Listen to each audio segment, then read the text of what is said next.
Bom, pessoal, aqui estou eu, aqui está o Pastor Raul, com mais um Nascido ESC. E hoje nós vamos conversar sobre Gênesis 1:1 e Gênesis 1:2. O que é interessante nessa passagem, pessoal?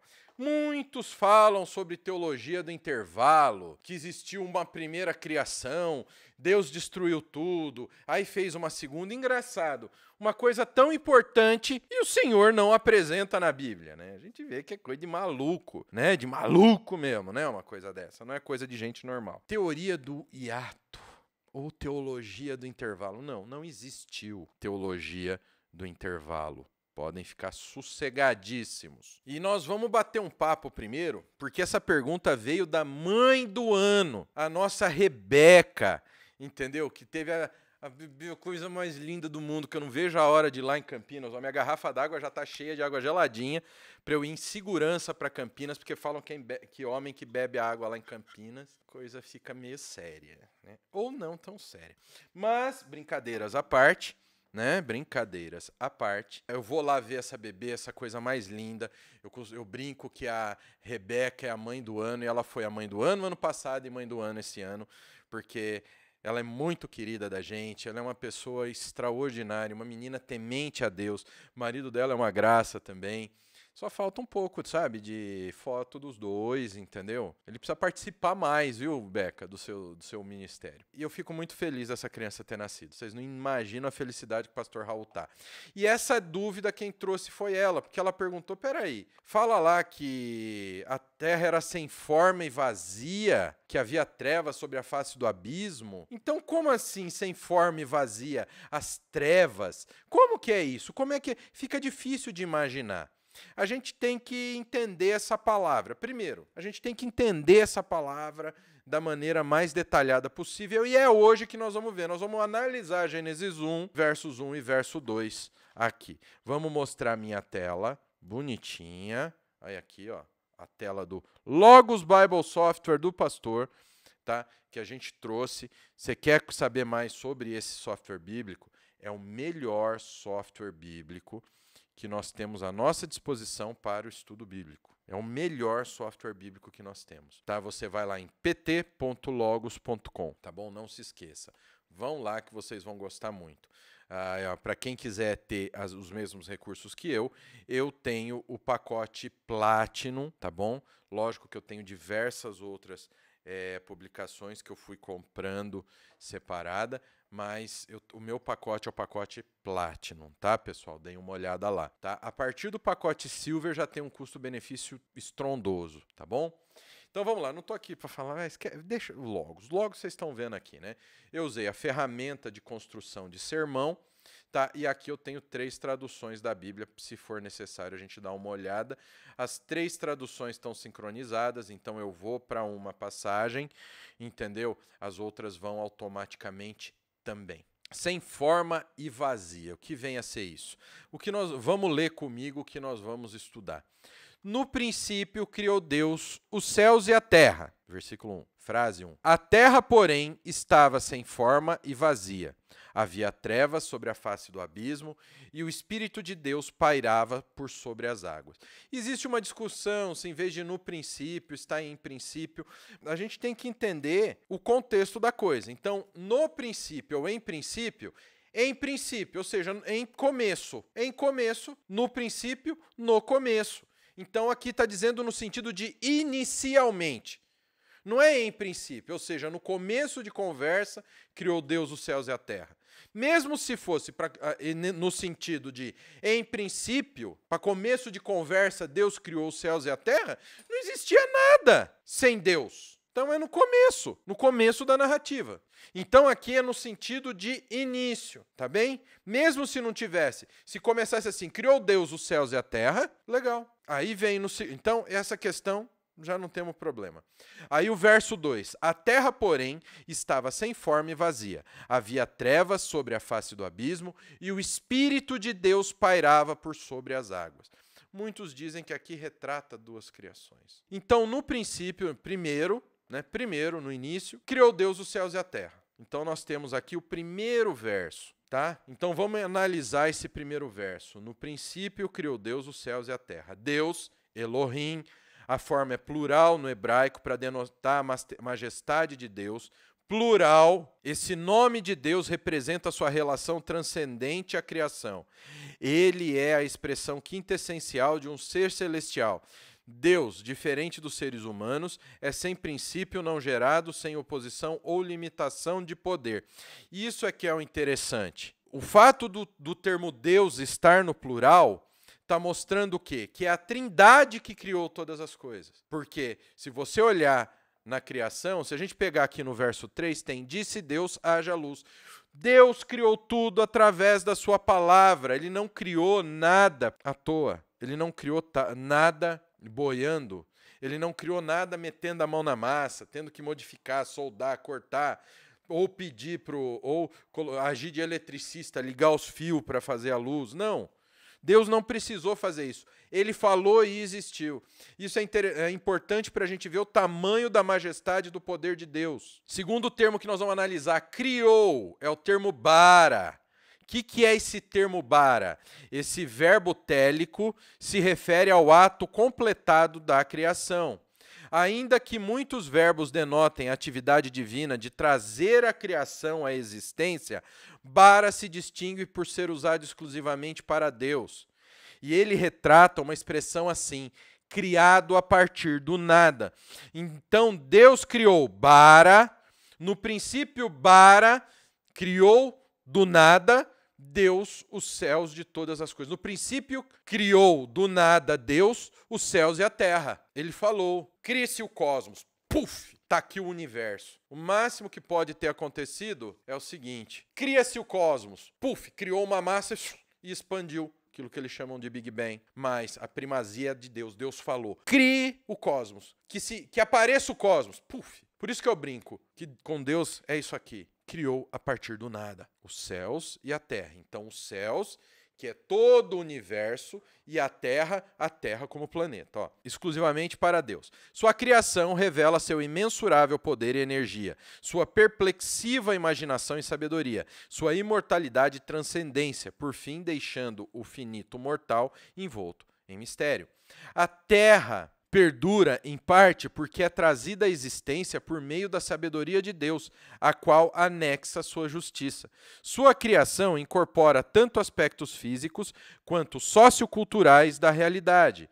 Provérbios 3,19. O Senhor com sabedoria fundou a terra, com inteligência estabeleceu os céus. Aqui, ó, verso 20, 3,20. Pelo seu conhecimento os abismos se rompem e as nuvens destilam orvalho. 8, 22 a 31. O Senhor me possuía no início de sua obra, antes das suas obras mais antigas. Desde a eternidade fui estabelecida, desde o princípio, antes do começo da terra. Antes de haver abismos eu nasci, e antes ainda de haver fontes carregadas de águas. Antes que os montes fossem firmados, antes de haver outeiros. Esse é o ponto. Por causa da grandeza de Deus, uma macieira não produz uma maçã, mas milhares. E o grão de trigo se multiplica 100 vezes. É através da grandeza de Deus que existe a vida, e não por causa de uma sopa primordial que se transformou num reptilzinho, numa baleia, e aí num macaquinho que viramos nós. Então, no princípio, criou Deus os céus e a terra. Essa porção representa o cosmos, significando o universo organizado no qual vive quem? A humanidade. Os céus é o universo, os céus e terras. Os céus e terra. E a terra que ele trata do quê? Do planeta Terra. Então podemos traduzir aqui, ó, vamos lá. Primeiro, ó, como nós poderíamos traduzir, interpretando, uma tradução interpretativa, uma paráfrase, onde nós interpretamos o significado dessa passagem. Então, primeiro, criou do nada Deus, o universo e o planeta Terra. É isso que essa passagem quer dizer. Então, ele primeiro criou o universo e o planeta. Então ele criou primordialmente. Então estava lá o Sol apagado, estava a Terra já girando em volta do Sol, tudo bonitinho. Quando fala ali que ele criou o Sol, ele acendeu o Sol. Estava sem forma e vazia. Aí a gente vem para o segundo parágrafo. Gênesis 1, 2. A Terra, porém, estava sem forma e vazia. Havia trevas sobre a face do abismo e o Espírito de Deus pairava por sobre as águas. Então aqui mostra o quê? Primeiro ele criou o universo e a Terra. Criou o universo e o planeta Terra. mas não estava acabada a criação.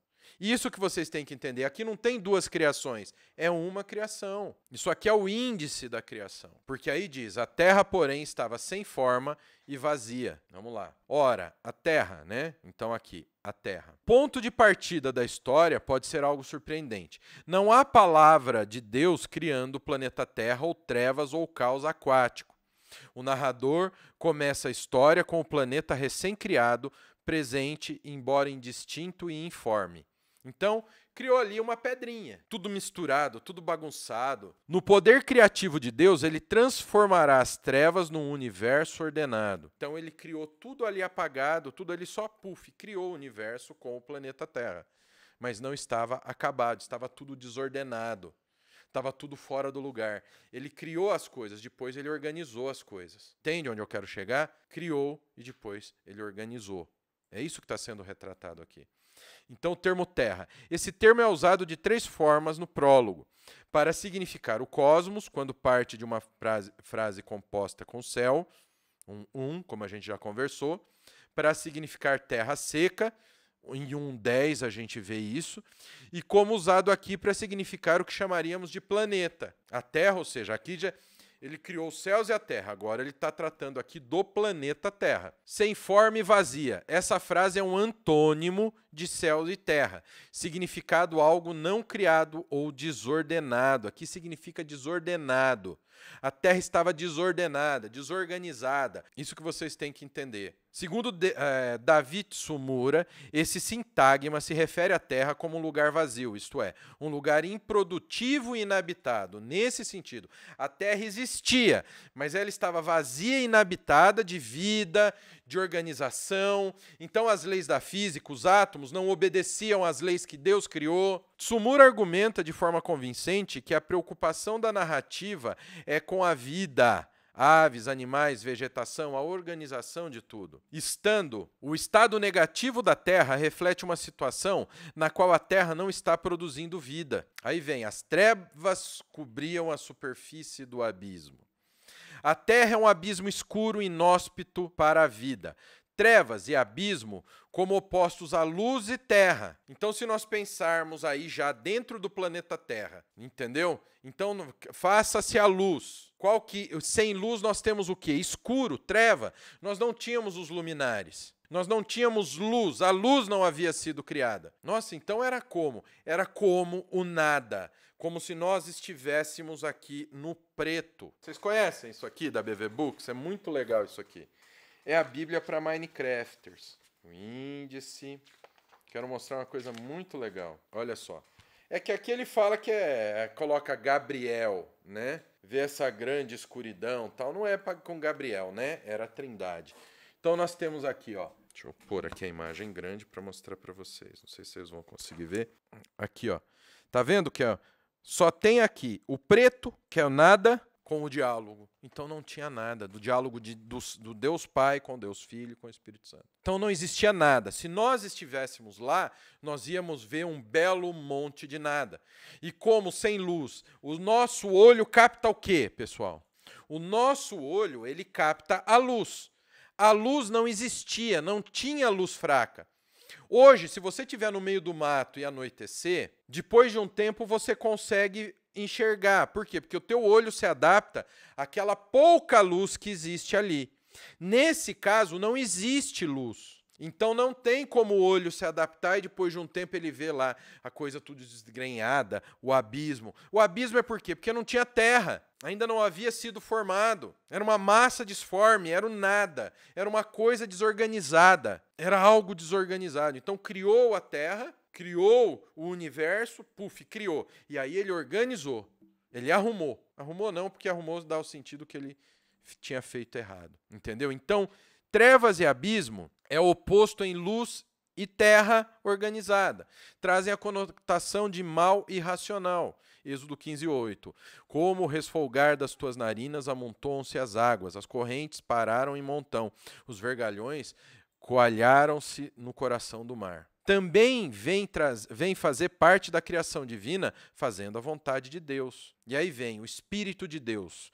Aqui também pode-se falar do vento de Deus. estava ali, entendeu? Então, esse é o ponto. Então, aliás, como assim sem forma e vazia? Era algo desordenado, desorganizado. Podemos dizer que nem era redondinha como era assim. Era uma massa disforme de treva e abismo, de treva e desorganização, de treva e caos.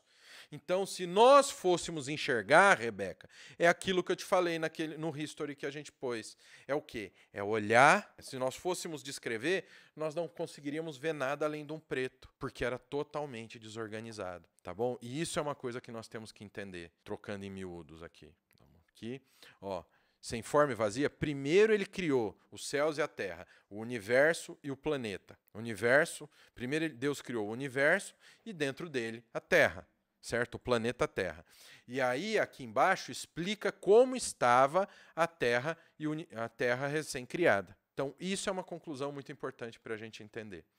Então, é isso, pessoal. Bom, no final, eu não coloquei de volta para vocês, para a gente continuar estudando juntos, mas deu para vocês entenderem. Tá, pessoal? Espero que vocês tenham gostado do Nascido ESC de hoje. Isso é muito importante. Como não cair nessas mentiras teológicas, nessas maluquices teológicas? Basta você conhecer o quê? As ferramentas certas.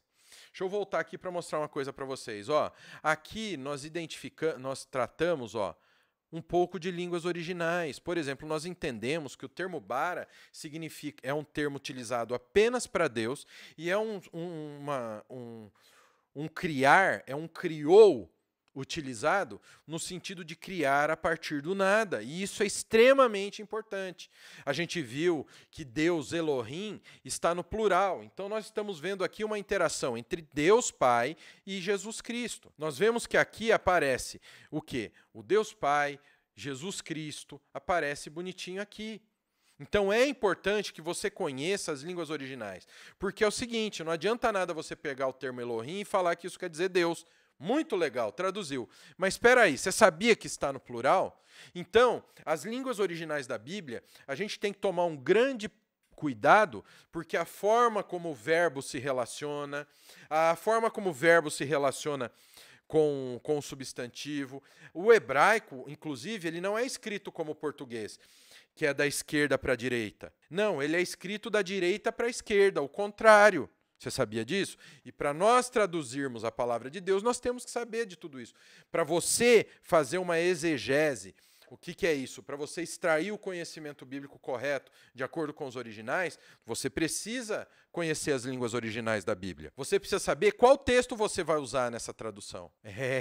Filho, não é brincadeira, não é pegar qualquer textinho aí em grego. Como, por exemplo, um pastor uma vez veio com uma... Nem vou mencionar de que passagem que é. Ele pegou um termo grego lá, ele falou um absurdo sobre o termo. Eu fui questionar ele, sabe o que ele falou? Que ele pegou do português e traduziu para o grego no Google Tradutor, que ele usou o Google Tradutor para traduzir. Vocês acham que ia dar bem? Deu ruim.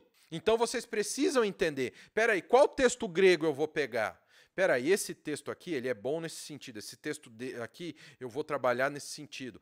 Esse é o texto crítico. Eu tenho que entender que faltam passagens no texto crítico, mas o texto original tem. E aí você saber quais linhas de tradução outros teólogos tiveram, você tem que saber isso. E nós temos o bacharel livre em teologia do Nascido de Novo, que primeiro você aprende crítica textual. Então você vai aprender quais são os textos do Novo Testamento, quais são os melhores textos gregos, como trabalhar com esses textos.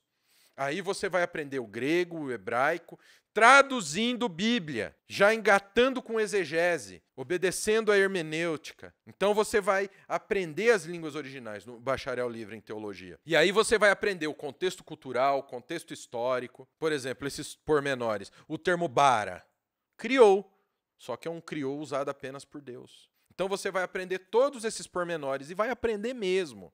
Você vai aprender a traduzir Bíblia, tá bom? Um curso que vai desde o básico ao avançado, que vai te ensinar história, geografia, tudo para você ter o conhecimento completo. Percebeu como a teologia, ela não se sobrepõe à Bíblia, mas ela é apenas um conjunto de ferramentas dado por Deus para a gente entender melhor e para a gente conseguir fazer a obra dele, estar no centro da vontade de Deus? Então é isso que você vai aprender no nosso curso. Tudo isso. Você vai aprender o que é a Bíblia, quais são os melhores textos, quais são as melhores traduções. você vai aprender a composição da Bíblia, você vai aprender a extrair o conhecimento bíblico da maneira correta, você vai aprender a aplicar na tua vida o conhecimento bíblico e você vai aprender logicamente não menos, claro, e você vai aprender a transmitir esse conhecimento bíblico para quem precisa. Tá bom? Um curso de 296, se você for comprar normalmente, já está com desconto, então ele está por R$ 196,97, tá? Mas se você clicar no link que está aqui na descrição, você clicando nesse link, você vai pagar só R$ 177,01 aí. Clica aí e dá uma olhada para você ver. Então, que o Pai, o Filho e o Espírito Santo de Deus abençoe a vida de vocês. Até a próxima.